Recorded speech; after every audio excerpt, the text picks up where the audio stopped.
the first part of the conversation and answer questions 1 to 6. Thank you for calling Carline. So that we can best help you, can you please press the star button on your phone now? Thank you. Now choose one of the following 4 options by pressing the buttons on your telephone. Press 1 if you would like to make a car reservation. Press 2 if you would like to talk to someone about a car reservation. Press 3 if you would... Please hold while we put you through to one of our assistants.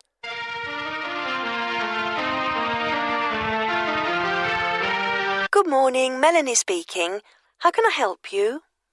My name is Mr. Maxine, and I booked a car several days ago to be picked up from Heathrow Airport in London, and I'd like to change the booking. I see. Have you got a reference? Yes, I have it here somewhere on a piece of paper. Here it is. It's A for Alpha, C for Charlie, F for Foxtrot, Y for... Yeah. Yes. The number 15, 1-5, A for Alpha, and G for Go.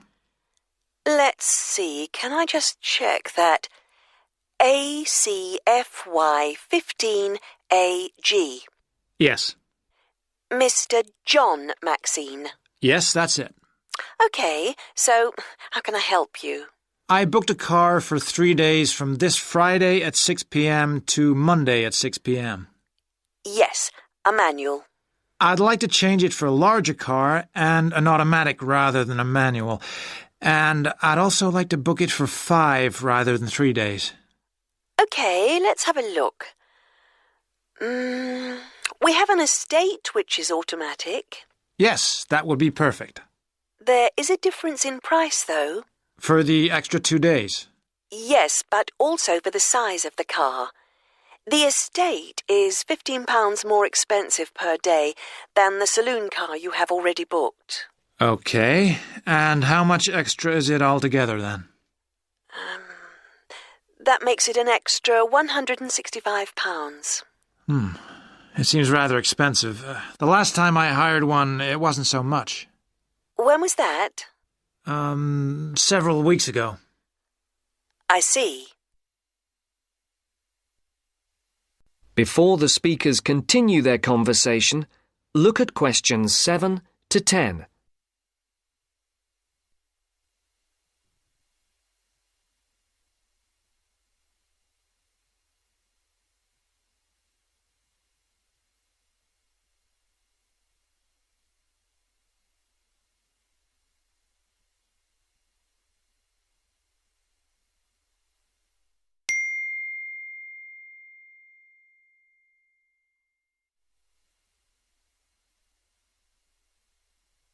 As you listen to the rest of the dialogue, complete the numbered spaces 7 to 10.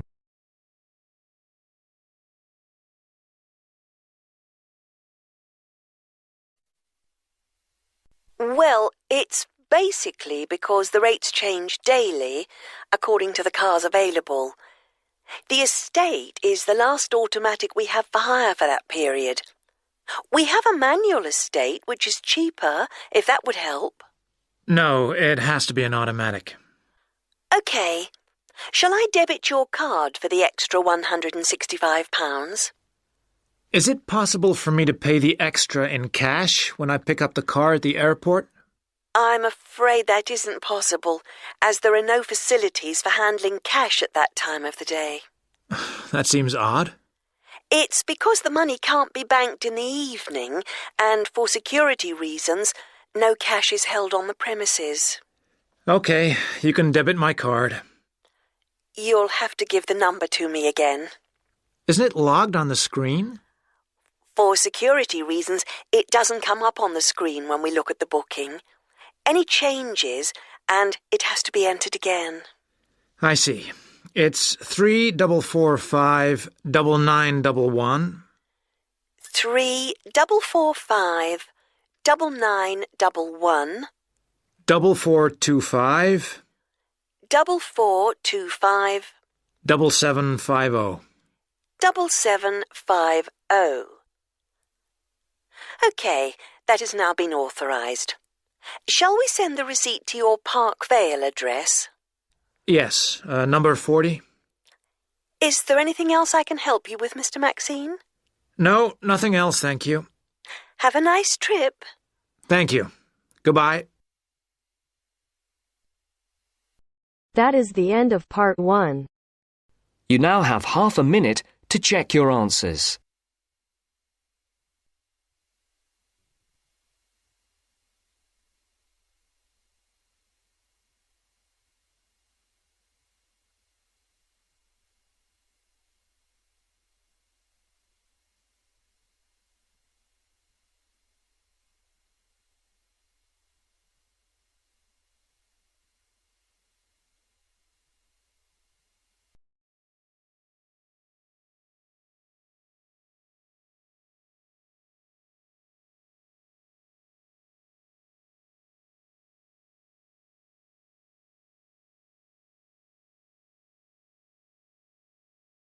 Now turns to part 2. Part 2. You are going to listen to two students talking about a presentation on time management. First, you have some time to look at questions 11 to 15.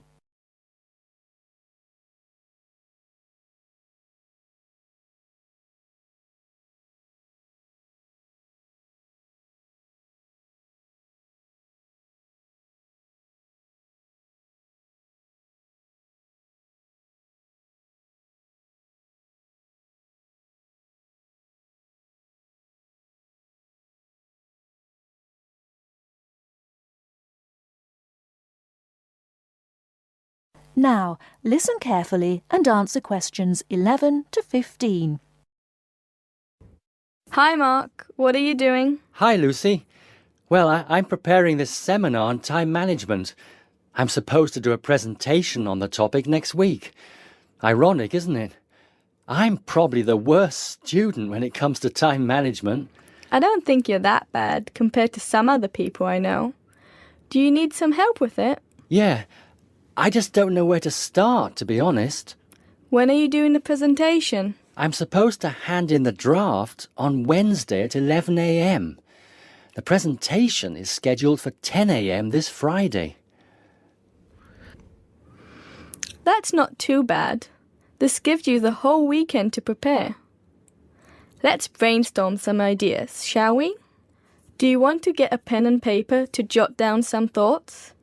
I think you should start with a broad general statement. For example, I read somewhere that organizing time is a skill like learning to drive or tying your shoelaces. Then you could move on to discussing the common problems people have with managing time. That's not a bad idea. One of the common problems is putting things off. Yeah, you could also mention some common signs of this symptom, such as last-minute holiday shopping, putting off visits to the doctors or the dentists. Another problem is relying too much on your memory and not writing things down. Do you mean not keeping a diary or a planner to plan the tasks? That's right. For example, writing down what I need to do in a diary or planner helps me remember what I need to do and makes me more focused on the tasks for the day. Good idea. Before you hear the rest of the talk, you have some time to look at questions 16 to 20.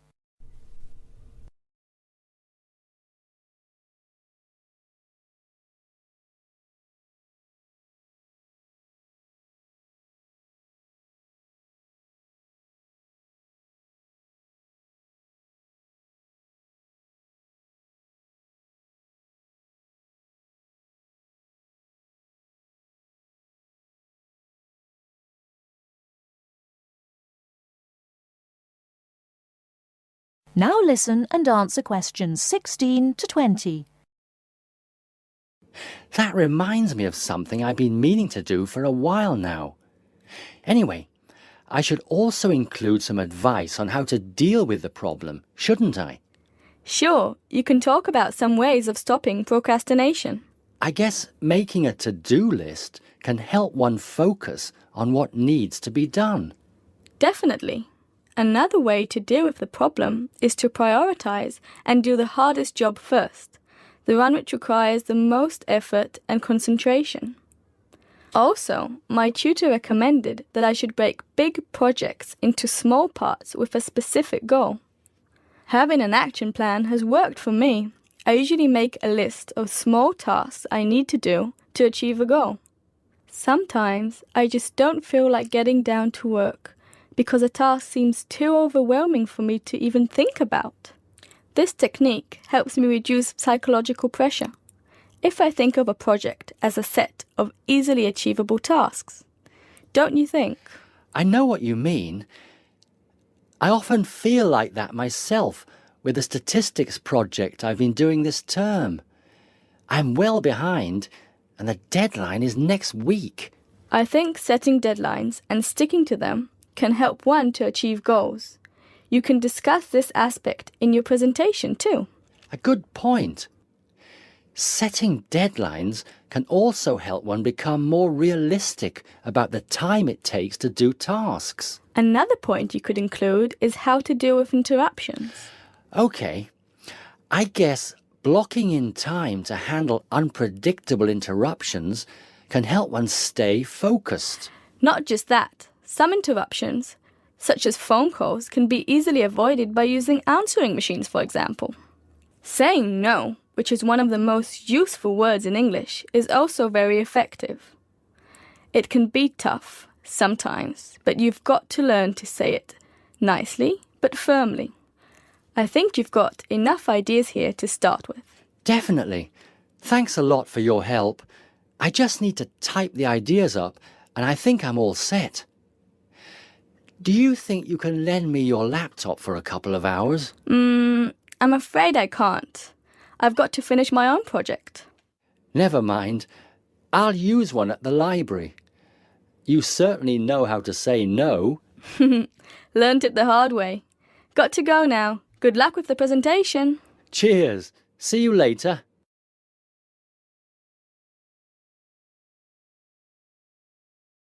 That is the end of part 2.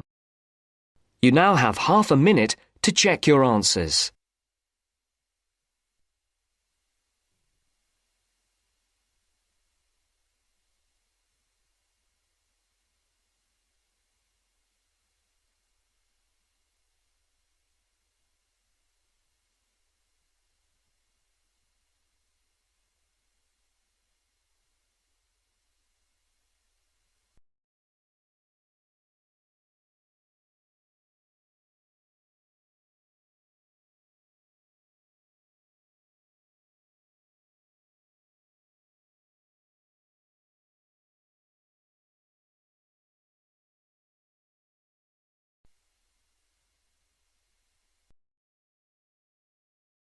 Now turns to part 3. Part 3. You will hear two medical students, Caitlin and Hideki, discussing options for courses. You now have 15 seconds to read questions 21 to 23.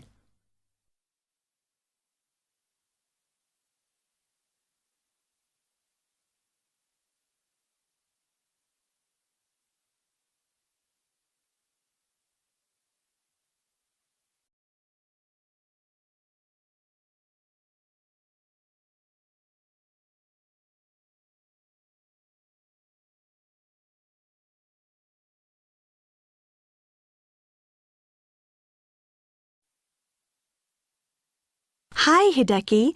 How are you? Fine. I'm glad I bumped into you. Have you got 5 minutes to sit down and discuss our extra course options for next term? Yeah, sure. You mean the support courses for our modules? Yes. We've got 3 choices, and I'm not sure which would be best for us to do. Let's have a look. Yeah, we could do science and ethics. Sounds quite interesting. Yes, but I think we should be thinking what we get out of each course. So, science and ethics, there's a lot of reading and research to do. And I don't think it comes up in the exams, does it? I'm not sure. Oh, I see we have to do assignments and we get our score from that. But what it would do is to force us to get better at doing essays and reports. You know, organizing them and using the right kind of language. Might be worthwhile. Yeah, you're right. An alternative is the pharmacology prelim course. Oh. I think it's in case we want to go on to transfer to pharmacology at the end of the year, because lots of students do. Mm-hmm. So it depends what we want to do in the future. But apparently, they send you off to find out about various companies and the differences between their products.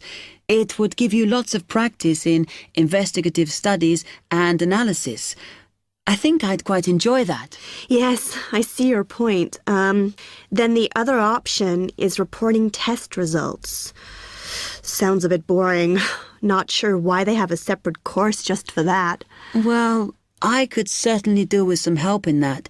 Because if you go out into industry, that's what you'll spend most of your time doing. So it's got a very practical application. Mm-hmm. I think I'm going to go for pharmacology. Me too. You now have 30 seconds to read questions 24 to 30.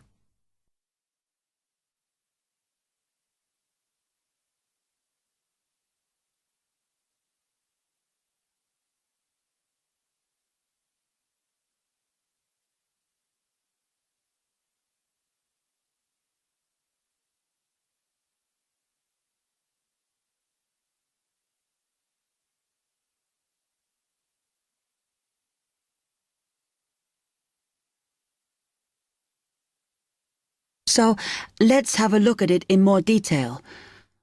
Oh, goodness. If we do pharmacology, then we have to do a supplementary maths course. Oh no, that's not fair. Mind you, I think I need it.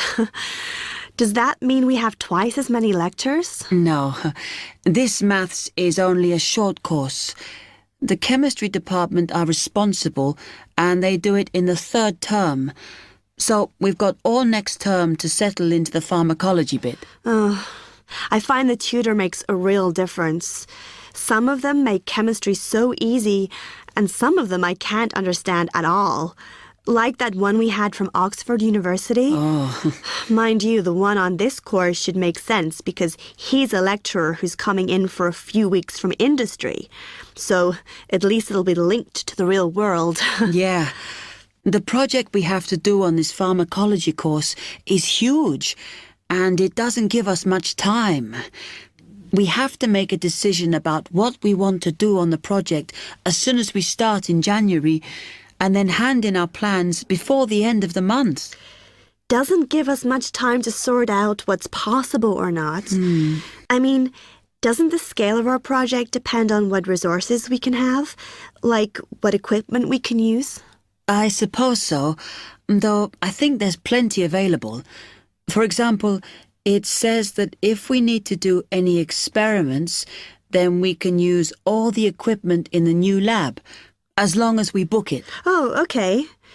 It's slowly beginning to take shape for me. I think it'll be a good course. I'm just worried that I get enough support to do it. I think you'll be okay. And the tutors are always available if you get stuck. Actually, it says that if you're not sure, then in December, they'll be running 1 or 2 additional seminars. So I might go to those. Actually, what's quite interesting is that at the end of the course, when our project is completed, then we have to do a presentation on it. Oh. I think that's quite good practice. A bit scary, though. Well, it shouldn't be too bad, as they say that we can do it in pairs. Spread the load, as it were. Good. I have done presentations before, but I'm always very nervous. And is the presentation what we're assessed on, then? Let me look. It says that we have an interview and we get a mark for the whole course depending on how well we do in that. Oh, right. Okay.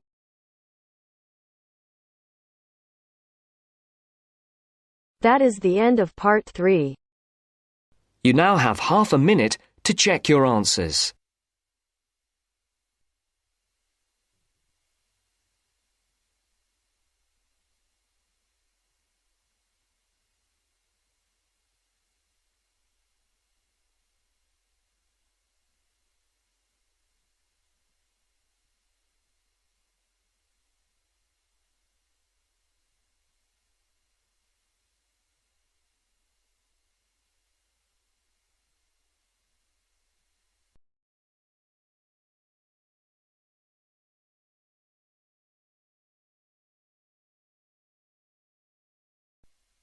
Now turns to Part 4. Part 4. Now listen to the second part of the lecture. As you listen, complete the notes below. First, you have some time to look at questions 31 to 40.